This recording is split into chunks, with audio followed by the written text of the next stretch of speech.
Let's suppose that you were able every night to dream any dream you wanted to dream.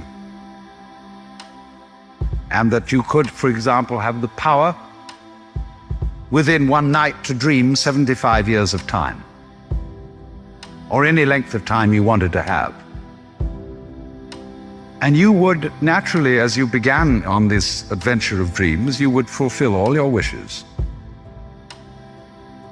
You would have every kind of pleasure you could conceive.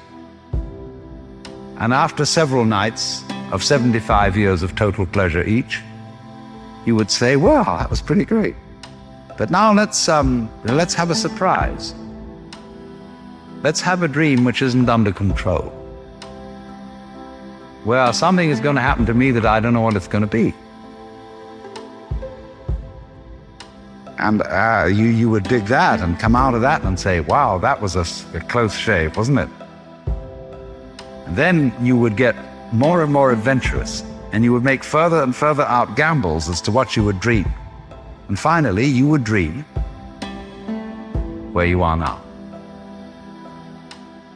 You would dream the dream of living the life that you are actually living today. That would be within the infinite multiplicity of choices you would have, of playing that you weren't God.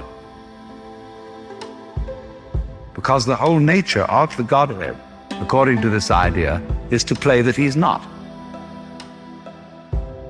The first thing he says to himself is, man, get lost. Because he gives himself away. The nature of love is self-abandonment, not clinging to oneself. Throwing yourself out, as in, for example, in basketball, you're always getting rid of the ball. You say to the other fellow, have a ball. And that keeps things moving. That's the nature of life. So in this idea then, everybody is fundamentally the ultimate reality. Not God in a politically kingly sense, but God in the sense of being the self, the deep down basic whatever there is. And you're all that, only you're pretending you're not.